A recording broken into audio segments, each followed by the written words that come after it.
The morning of February 14th, 1943, Guadalcanal, Solomon Islands, 12 Corsairs of Marine Fighting Squadron. 124 climb through tropical heat toward 20,000 feet, escorting B-24 Liberators to Kahili airfield. The pilots are nervous. Most have logged fewer than 50 hours in this aircraft, a bent-winged beast the Navy rejected, a fighter so dangerous its own service refuses to land it on carriers. They call it the Ensign Eliminator, the Widowmaker, and today is only its second combat mission. Then the Zeros arrive. 50 Japanese fighters dive out of the sun, and what follows will be remembered as the St. Valentine's Day Massacre. Within minutes, 4 P-38 seconds fall from the sky. 2 P-40 seconds spin into the jungle. 2 Corsairs' brand-new aircraft on their second day of war explode in flames. 2 Liberators cartwheel toward the sea. The Americans claim maybe 4 Japanese kills. Maybe. It's a disaster. And every skeptic who said this airplane would never work, every officer who insisted it stay off carriers, every engineer who warned about its vicious stall characteristics, they're all nodding knowingly. The Corsair has failed its baptism by fire, except it hasn't, because over the next 28 months, this same aircraft will compile the most devastating kill ratio in Pacific aviation history. 11 Japanese planes destroyed for every Corsair lost in combat, 12-1 against the Zero specifically. The Japanese will give it a name, Whistling Death, and that name won't be propaganda. It will be fear, distilled into 2 words, whispered by pilots who hear that distinctive sound screaming out of the sky and know what's coming next. If you're enjoying this deep dive into the story, hit the subscribe button and let us know in the comments from where in the world you are watching from today. The question isn't whether the Corsair became legendary. The question is how a fighter rejected by its own Navy, an aircraft, being so problematic it killed student pilots during training, transformed into the weapon Japanese aviators feared most. And the answer begins not with the airplane, but with the desperate gamble that created it. January 1940, Washington, D.C.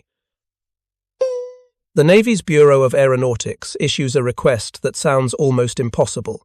They want a single-seat, carrier-based fighter capable of exceeding 400 miles per hour. In 1940, that speed seems almost fantasy. The fastest operational fighter in existence barely touches 350. But war is coming, everyone can see it, and the Navy knows that whoever controls the air over carrier task forces will control the Pacific. Vought Aircraft's chief engineer, Rex Beisel, reads the specification and makes a decision that will define everything that follows. He will build the smallest possible airframe around the largest possible engine. No compromises, no half measures.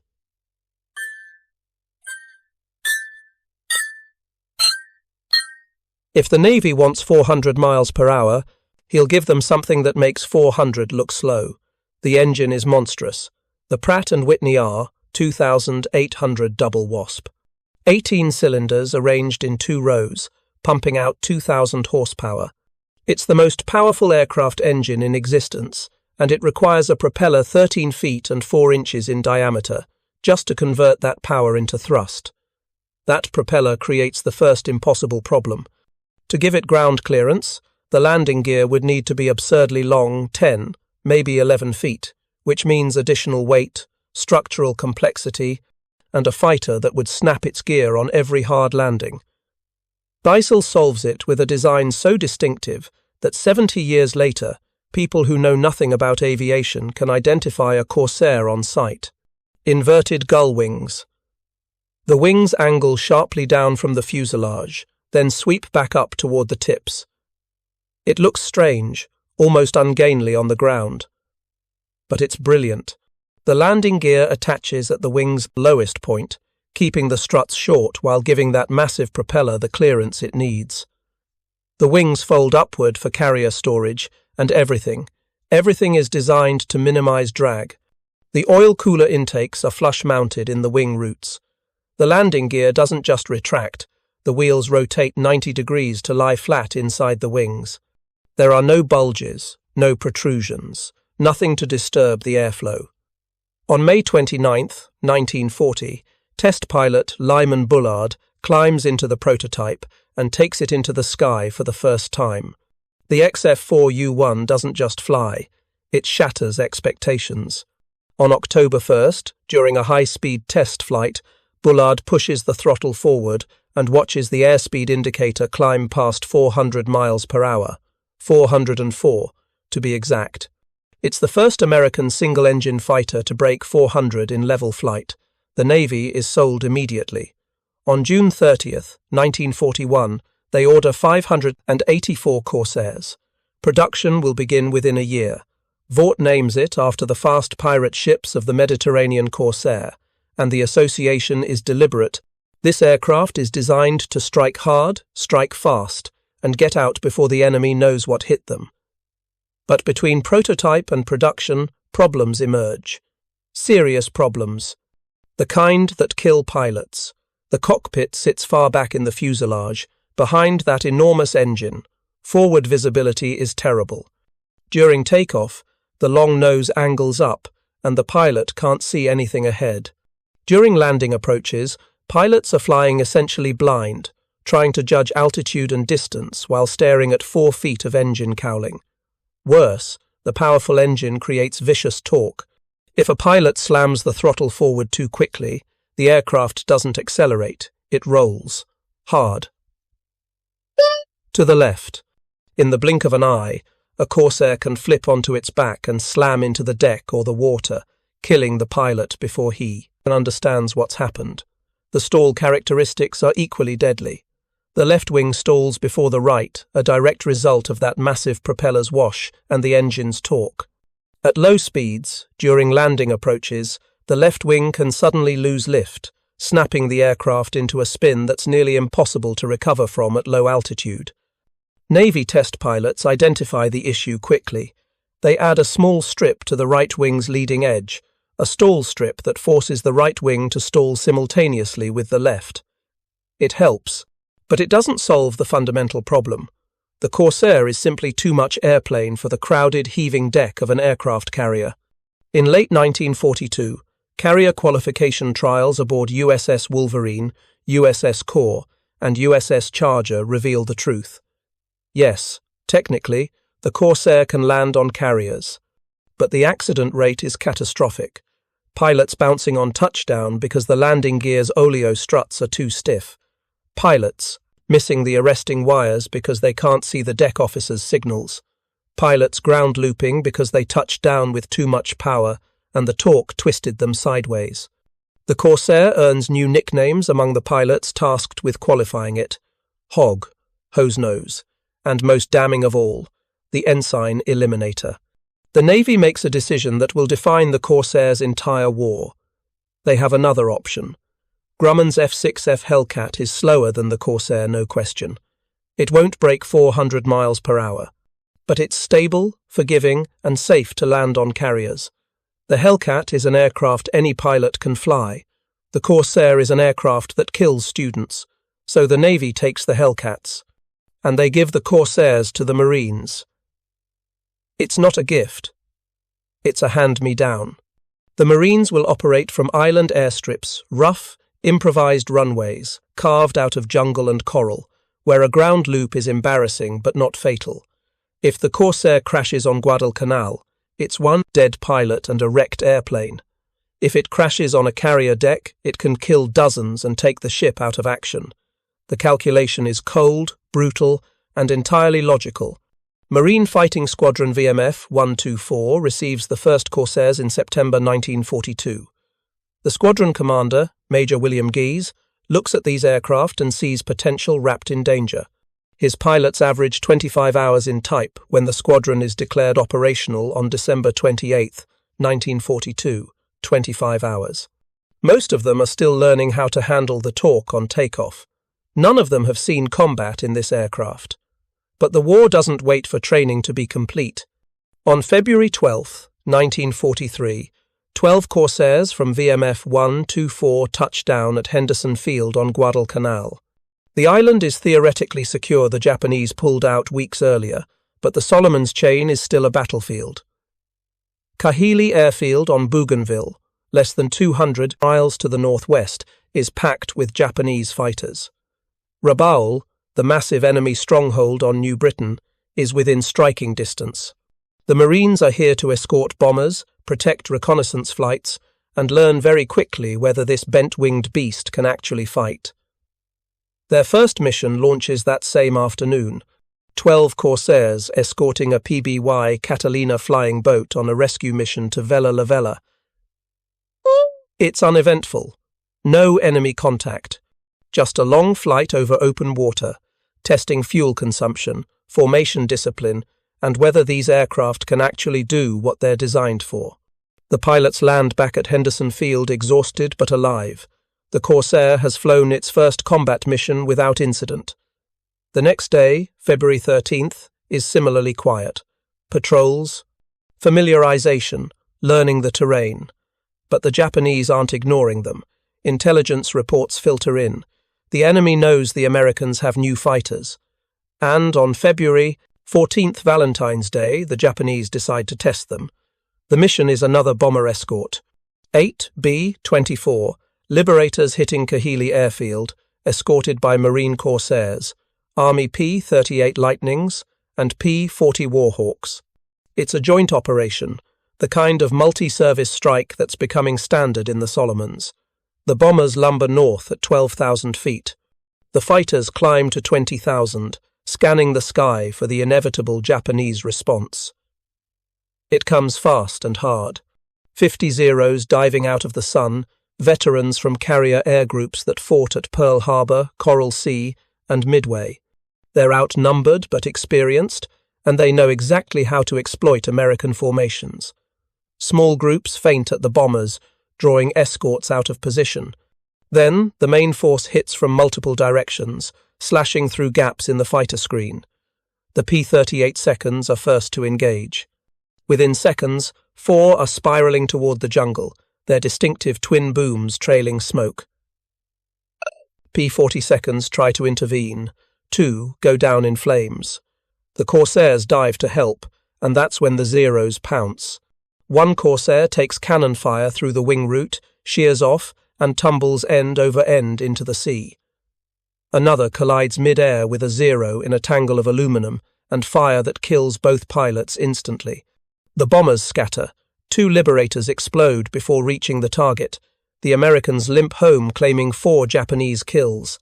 Maybe. Probably fewer. The losses are undeniable. 8 American fighters destroyed, 2 bombers gone, and 2 Corsairs, the brand new wonder weapons that were supposed to dominate the skies, are burning wreckage at the bottom of the Solomon Sea. The after-action reports are grim. VMF 124's intelligence officers note that the Corsairs were jumped during a vulnerable moment, caught low and slow while trying to protect the bombers. The pilots note that the Zeros still turn tighter, still outmaneuver them in close-quarters dogfights. The aircraft works, that's not in question, but tactics, positioning, and experience matter more than raw performance. And on February 14th, 1943, experience belonged to the Japanese. Back in the United States, the St. Valentine's Day Massacre becomes ammunition for everyone who argued the Corsair would fail. The whispers start immediately. The Marines can't handle it. The aircraft is too complex. We should have stuck with the Wildcat. Give the Corsairs to training squadrons and let the Hellcat do the real work. But something unexpected happens. VMF 124 doesn't quit. They don't request Hellcats. They don't ask to be reassigned to rear area patrol duties. Instead, Major G's gathers his pilots and starts teaching them how to actually fight in this aircraft. Because the Corsair isn't a Wildcat. It's not a dogfighter that wins by outturning the enemy. It's a completely different kind of weapon, and it requires completely different tactics. The Zero turns faster. Accept that. Don't try to outturn a Zero at low speed because you'll lose, and you'll die. The Corsair is faster. Use that. Climb high, build speed, then dive on the enemy from above. Hit hard, hit fast, then climb back out using that superior power. Boom and zoom. Attack from altitude, kill quickly, escape before the enemy can respond. Never, ever, get slow and try to turn with a Zero. Speed is life. Altitude is life. The dogfighting rules from World War I don't apply anymore. This is 1943, and the Corsair is writing new rules. Within weeks, the lessons start paying off. April 1st, 1943. Second Lieutenant Kenneth Walsh leads a flight of VMF 124 Corsairs on combat air patrol over the Russell Islands. They're stacked at altitude when a Japanese strike force comes south, dive bombers and torpedo planes escorted by Zeros heading for American positions. A flight of P-38 Lightnings engages first, and the Zeros pounce on them, focused entirely on the twin-engine fighters. They don't see the Corsairs diving from above. Walsh's guns open up at 300 yards. The Zero in his sights disintegrates, the lightweight airframe shredding under the concentrated fire of 650 caliber machine guns. 2,300 rounds of ammunition, each gun firing 800 rounds per minute. The Corsair doesn't wound enemy aircraft. It obliterates them. Walsh pulls up, scans for threats, then dives on another Zero attempting to line up on a P-38. Another burst. Another kill. Within minutes, VMF 124 claims 2 confirmed kills without losses. The tactics are working. May 13th. Another escort mission. Kenneth Walsh leads his flight into a swirling dogfight over Guadalcanal. 3 more Zeros fall to his guns, 5 total. He's the first Corsair ace, the first Marine pilot to prove that this aircraft isn't just viable, it's dominant when flown correctly. The pattern repeats across VMF 124, then spreads to other squadrons. The Corsairs? Advantages become undeniable when pilots use them properly. Climb rate: 4,000 feet per minute in later models. A Zero struggles to reach 3,000. That means the Corsair dictates when and where to fight. If the enemy is above you, climb. If they're below, dive. Control altitude, control the battle. Speed: 380 miles per hour in level flight, 40 miles per hour faster than a Zero. That means break-off capability. If the fight goes bad, accelerate and leave. The Zero can't catch you. Firepower: 6 Browning M2 50 caliber machine guns, 1,200 pounds of fire per minute. The Zero has no armor, no self-sealing fuel tanks. 1 solid burst and it's over. Durability: the Corsair can absorb punishment that would shred a Zero. Armor plating behind the pilot. Self-sealing tanks, a sturdy airframe that survives hits and brings pilots home. By August 1943, the Marines aren't just accepting the Corsair, they're demanding more of them. 26 Marine and Navy squadrons are either equipped or converting to the type. The Wildcat is being phased out. The aircraft the Navy rejected is becoming the backbone of marine aviation in the Pacific. And then Gregory Boyington arrives. He's 31 years old, a decade older than most Marine pilots, which earns him the nickname Gramps, later softened to Pappy. His service record is complicated. He flew with the Flying Tigers in China, claiming 6 kills before the unit disbanded. He came back to the Marines in 1942, immediately got into arguments with superior officers, and was grounded after a training accident shattered his leg. By all logic, his combat career should be over. But in September 1943, someone at Marine Air Wing 1 decides that all the unassigned pilots scattered across the South Pacific veterans recovering from injuries, replacements waiting for squadron assignments, misfits who don't quite fit anywhere need to be organized into a functional unit, and Pappy Boyington is given command. 26 pilots. Some have combat experience, some have never seen a Zero. A few are Royal Canadian Air Force veterans. One is a Los Angeles police officer. None of them have flown together before. They're given less than 4 weeks to train, equip, and deploy. They're not supposed to be a first-rate squadron. They're supposed to be warm bodies filling a gap in the line. The pilots know this, so they give themselves a name: Boyington's Bastards. Marine Corps Public Affairs immediately objects. You can't call yourselves that. It's inappropriate. The newspapers won't print it.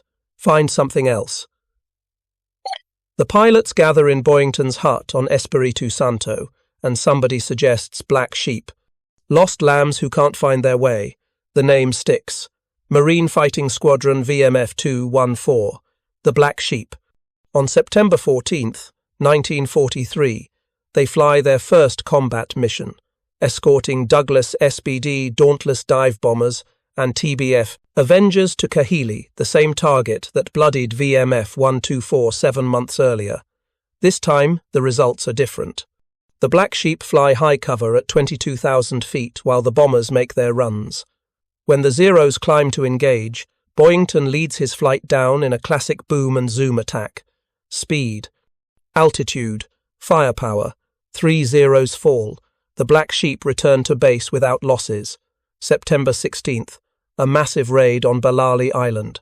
Over 24 Corsairs, including the entire Black Sheep squadron, escort Navy and Marine bombers through a gauntlet of Japanese fighters.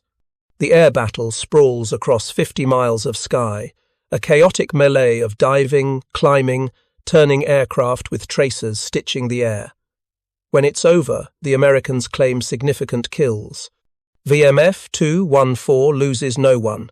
The tactics Boyington drills into his pilots, stay fast, stay high, never get slow, are working exactly as designed. October 4th. Pappy Boyington is escorting SBDs over Bougainville when he spots 3 Zeros below him, stalking a damaged bomber. He dives, building speed to nearly 400 miles per hour. The first Zero explodes under a 3-second burst. The second tries to turn, but the Corsair's guns shred it before the pilot completes the maneuver. The third runs. Boyington chases it down and kills it within sight of the Japanese airfield. 3 kills. 1 minute. The legend is building. October 17th, 1943. The mission that cements VMF 214's reputation.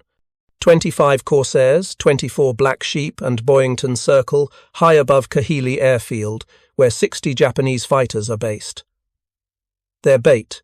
Boyington wants the Japanese to scramble every available aircraft, and he's going to kill as many as he can before his fuel runs low. The Japanese take the bait. 60 Zeros, Hamps, and Oscars claw for altitude, a massive formation climbing to meet the tiny American force. It looks suicidal. It is anything but. The Corsairs have altitude, they have speed, and they have pilots who've been drilling these tactics for 6 straight weeks. When the Japanese reach 18,000 feet, Boyington leads the attack. 25 Corsairs diving at 400 miles per hour into 60 Japanese fighters. The shock is devastating. Zeros scattered.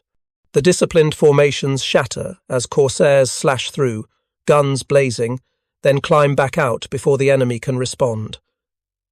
Again and again, the Black Sheep dive, kill, and climb. The Japanese can't coordinate, can't reform, can't do anything except watch their aircraft fall from the sky. 20 Japanese fighters destroyed. Every Corsair returns to base. Not a single Black Sheep is even damaged. It's a perfect execution of boom and zoom tactics, and it proves beyond any doubt that the Corsair, flown correctly, isn't just competitive with Japanese fighters. It's superior. By early 1944, the Black Sheep Squadron's first tour is ending. In 84 days of combat, they've destroyed or damaged more than 200 enemy aircraft. They've produced 9 fighter aces. They've earned a Presidential Unit Citation, the first Marine fighter squadron ever honoured this way. Pappy Boyington personally accounts for 22 confirmed kills flying Corsairs, bringing his total to 28, when combined with his Flying Tigers victories. On January 3rd, 1944, Boyington leads one last fighter sweep over Rabaul. He's exhausted, chain-smoking to stay awake, pushing himself for one more mission before the squadron rotates home. Over Simpson Harbour, he shoots down his final Zero, tying Eddie Rickenbacker's World War I record of 26 kills. Then the Japanese shoot him down. Witnesses see his Corsair hit the water. No parachute, no emergency radio calls. The Black Sheep return to base without their leader, and the Navy declares him killed in action. Except he isn't dead. A Japanese submarine plucks him from the water, battered and barely conscious. He spends the next 20 months in prisoner of war camps, enduring interrogations, beatings, and near starvation. The Marines don't know. His squadron doesn't know. For 20 months, Pappy Boyington simply vanishes. The Black Sheep Squadron is disbanded. The pilots are scattered to other units. But the legend they created spreads through every Marine squadron in the Pacific. The Corsair isn't the airplane the Navy rejected. It's the weapon that's winning the air war. And the tactics Boyington and Walsh and dozens of other Marine pilots refined boom and zoom. Altitude equals life, speed equals survival, become standard doctrine for every Corsair unit that follows. By mid-1944, the aircraft the Japanese once dismissed is earning a new name, not from propaganda, not from American marketing. From Japanese pilots and ground troops who hear the distinctive sound, that high-pitched whistling scream created by air rushing through the engine cooling vents at high speed and know what's coming. They call it whistling death, and the name spreads through every Japanese base in the Pacific because it's accurate. When you hear that sound, death is diving toward you at 400 miles per hour, and there's nothing you can do to stop it. The sound itself is physics translated into terror. The Corsair's inverted gull wings create unique airflow patterns, and the engine cooling intakes, those flush-mounted slots in the wing roots, become resonance chambers at high speed. Air rushing through them at 350, 400 miles per hour creates a rising, falling whistle. Not a scream, not a roar, a whistle. High-pitched, eerie, unmistakable. Japanese soldiers on the ground hear it first, that distinctive sound cutting through the noise of battle. And they know they have maybe 10 seconds before the Corsairs are on top of them with rockets, bombs, and 6 50-caliber machine guns tearing everything apart. The nickname spreads organically. There's no propaganda campaign, no American psychological warfare unit trying to brand the aircraft. Japanese pilots returning from missions over the Solomons, Rabaul, and the Marshall Islands simply start calling it that, whistling death. And the name sticks because every pilot who faces a Corsair and survives remembers that sound. The ones who don't survive never get the chance to forget it. By late 1943, the strategic situation in the Pacific is shifting decisively. The Americans are island-hopping, bypassing major Japanese strongholds and cutting them off from resupply. Rabaul, once the most powerful enemy base in the region, is being systematically neutralized. Marine Corsairs launch daily strikes against the airfields, the harbour, the supply depots. Not invasion. Suppression. Keep the base alive but useless.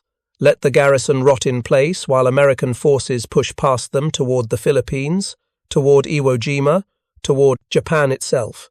The Corsair is perfect for this mission. Range.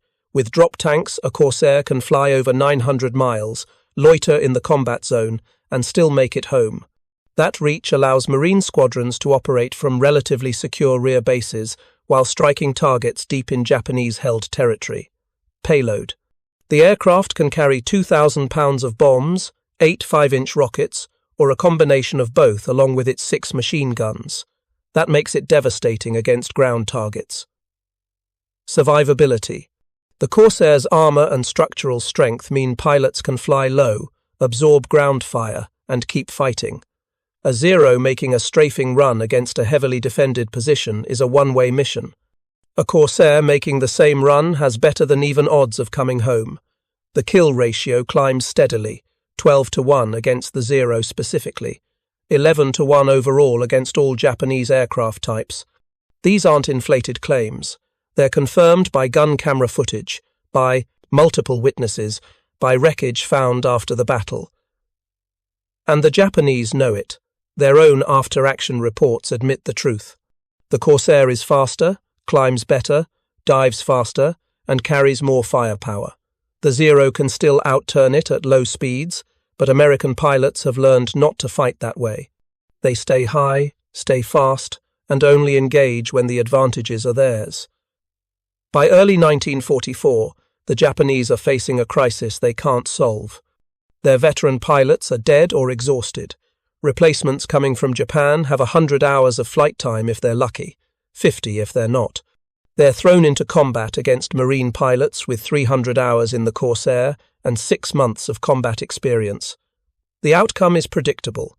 The new Japanese pilots last days, sometimes hours. Those who survive their first missions rarely survive their third. The industrial disparity makes everything worse. By mid-1944, American factories are producing Corsairs at an astonishing rate. Vought builds them. Goodyear builds them under the designation FG-1. Brewster builds them as the F-3A-1. Over 12,000 Corsairs will be manufactured by war's end. Japan builds 1,500 Kawanishi N-1K, 2 Shiden fighters, the George, which is roughly comparable to the Corsair in performance. 1,500 versus 12,000. The math doesn't work. Even if Japanese pilots could match American skill 1 for 1, they're outnumbered 8 to 1. And they're not matching American skill. Not even close. By mid-1944, Marine Corsair pilots are reaching 10, 15, 20 kills. The Japanese aces who might challenge them are dead, shot down months earlier over Guadalcanal or Rabaul. The survivors are flying obsolete aircraft or experimental types that never reach mass production. The Corsair doesn't just dominate, it redefines what air superiority looks like. April 1944. The Marshall Islands. Marine. Corsairs from VMF 422 encounter a formation of Japanese torpedo bombers attempting to strike American ships. The bombers are escorted by Zeros, and the Japanese pilots are veterans, survivors of carrier battles from 1942.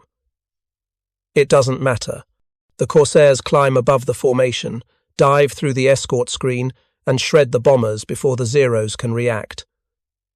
8 torpedo bombers destroyed, 2 Zeros shot down trying to intervene. Not a single Corsair damaged. Mission time, 12 minutes. June 19th, 1944. The Battle of the Philippine Sea.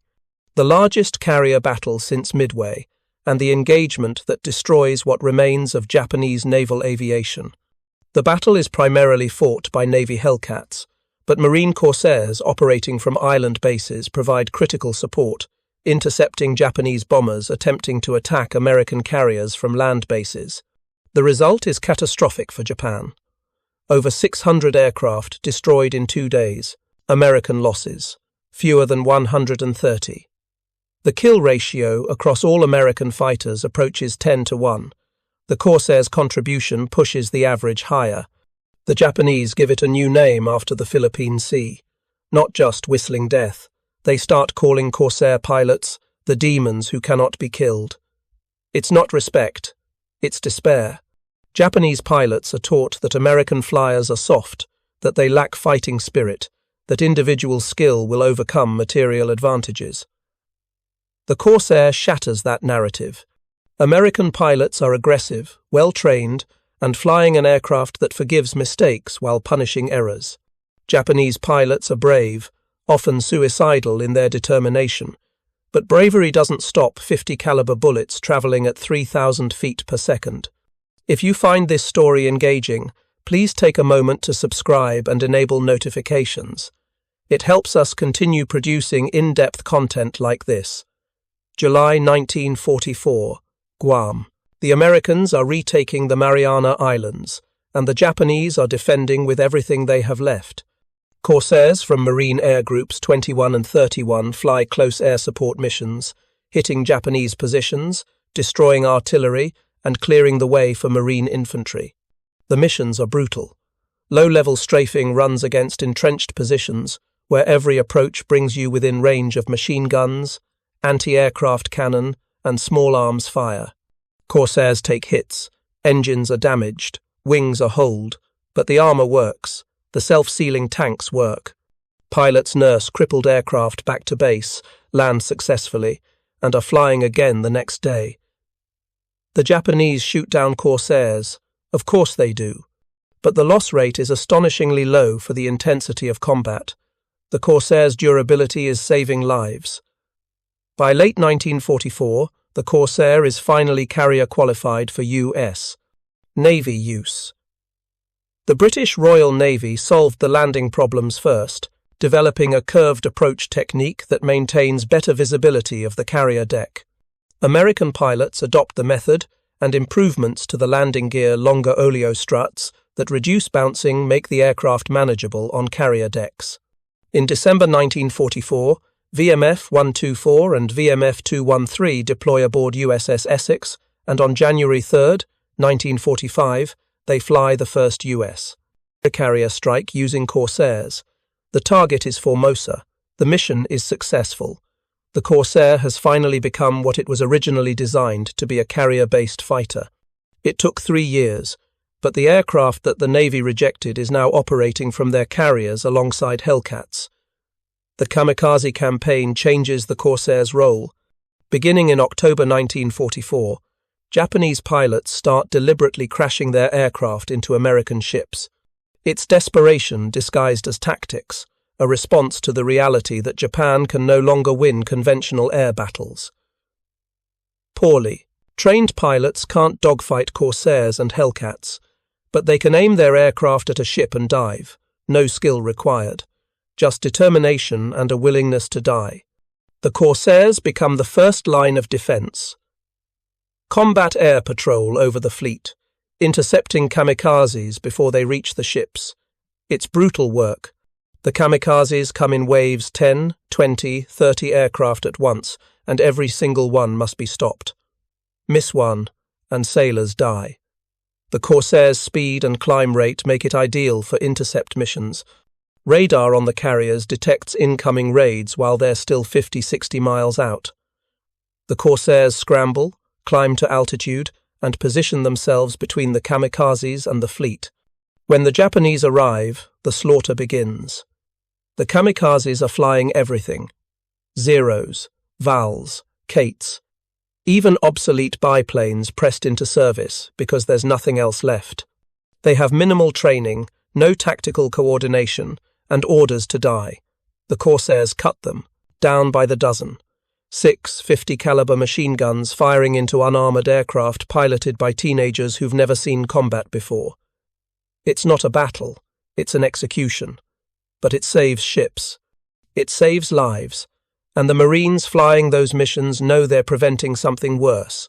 Okinawa, April through June 1945, the bloodiest campaign of the Pacific War. The Japanese throw 1,500 kamikaze aircraft at the American fleet over 3 months. They sink dozens of ships, damage hundreds more, kill thousands of sailors. But they could have killed tens of thousands more if not for the fighters flying combat air patrol. Corsairs from Marine squadrons based on captured airfields fly continuous missions, intercepting kamikaze raids day after day. The kill counts are staggering. Individual pilots shoot down 5, 6, 7 kamikazes in a single mission. It's target practice at lethal speeds, and the Corsair's durability means pilots can engage multiple targets without worrying about ammunition exhaustion. 2,300 rounds. Enough to kill a dozen aircraft if every burst is accurate. The Japanese at Okinawa start calling the Corsairs Angels of Okinawa, not because they're merciful, because they appear from nowhere, kill with precision, and vanish before the Japanese can react. It's another name born from fear. The kamikaze pilots who survive long enough to see Corsairs approaching know they're probably going to die before reaching the ships. Some try evasive maneuvers. Most just push the throttle forward and hope they're fast enough. They're not. The Corsair is faster.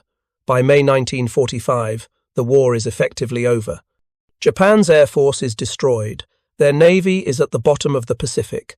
Their industrial base is being systematically demolished by B-29 superfortresses flying from bases in the Marianas.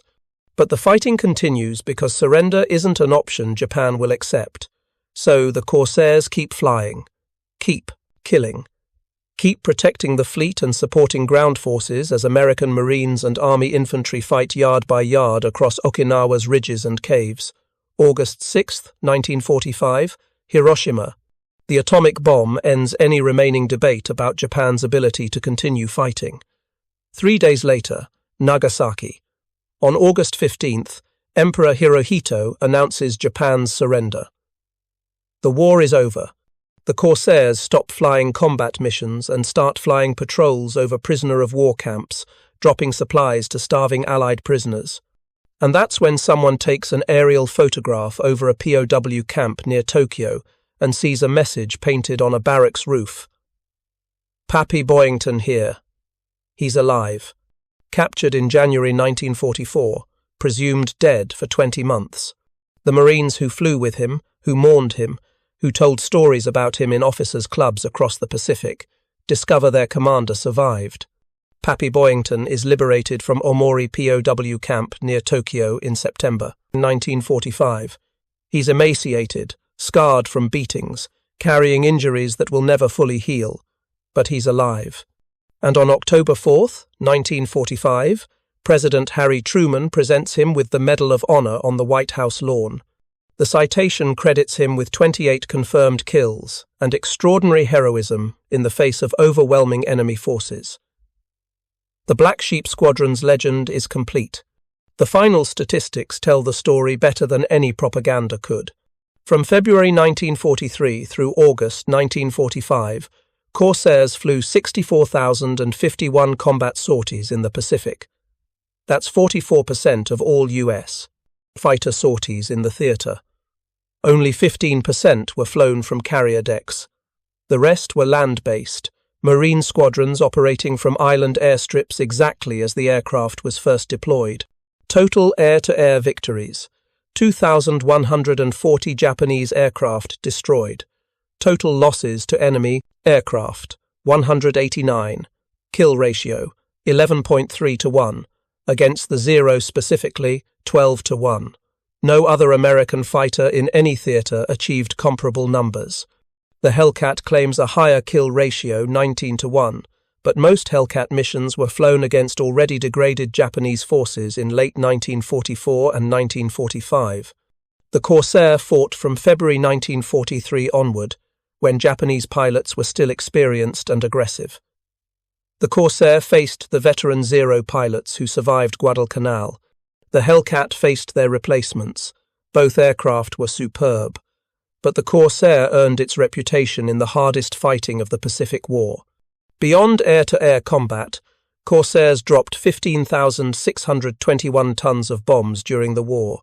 That's 70% of all bombs dropped by US fighters in the Pacific, regardless of type or theatre. The aircraft wasn't just a fighter, it was a fighter-bomber that pioneered close air support tactics still used today. Marine Air Liaison Party's forward air controllers, embedded with infantry units, coordinated Corsair strikes against Japanese positions, often within 100 yards of American lines. The tactics worked so well that the Marine Corps made them doctrine, and the tradition continues in modern marine aviation.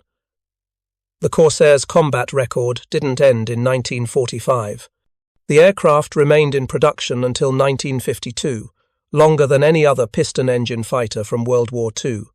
Marines flew Corsairs throughout the Korean War, mostly in ground attack roles where jet fighters couldn't match the Corsairs' payload and loiter time. On September 10, 1952, Marine Captain Jesse Fulmar, flying an F-4U-5 Newton's night fighter, shot down a MiG-15 jet over the west coast of Korea. A piston-engine fighter killing a jet. It shouldn't have been possible. But Fulmar used the same tactics Kenneth Walsh pioneered in 1943 altitude, positioning, and a perfectly executed diving attack. The MiG never saw him coming. Other nations flew Corsairs long after America retired them.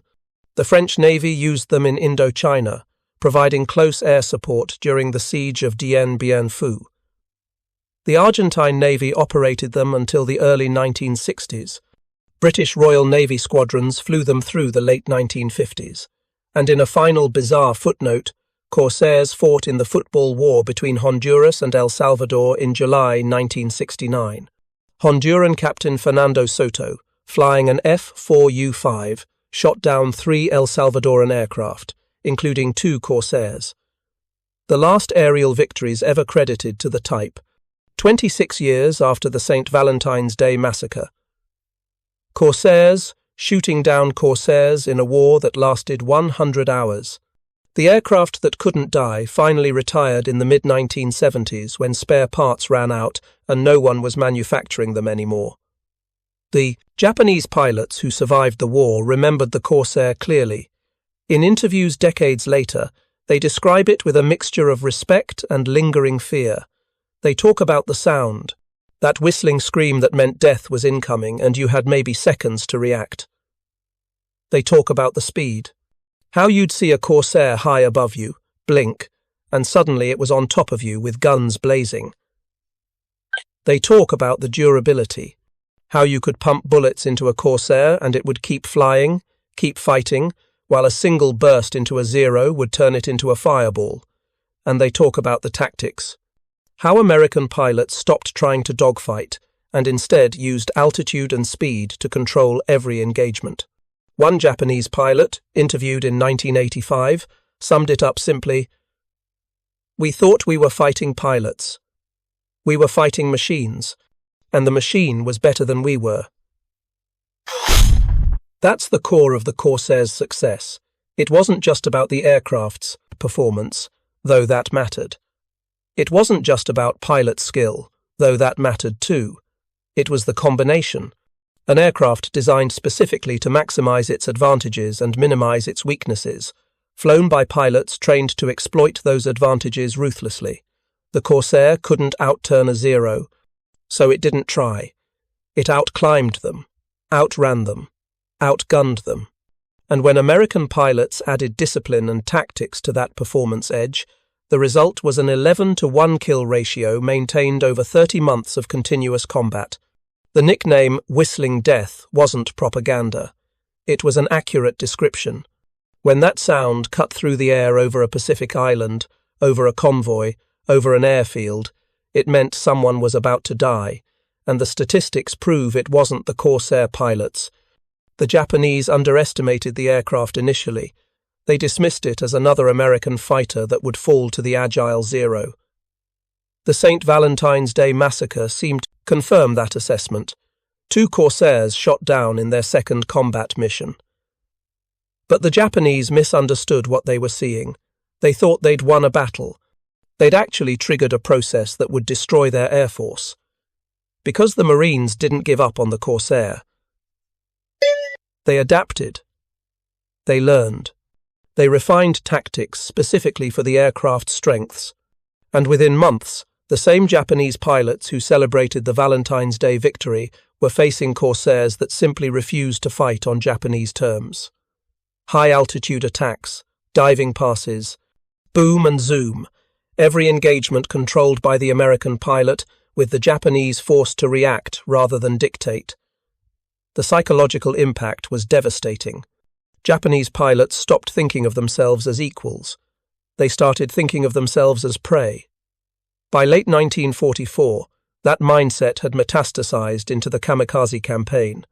When conventional tactics fail, when your pilots can't win dogfights, when every mission sees more of your aircraft shot down than enemy planes destroyed, desperation becomes the only strategy left. The kamikazes weren't some ancient Japanese tradition resurrected. They were an admission that Japan could no longer compete in the air. Better to sacrifice 1 pilot to sink 1 ship than lose 5 pilots shooting down 0 American aircraft. The Corsairs turned even that desperate strategy into slaughter. Intercepting kamikazes was easier than dogfighting experienced Zero pilots.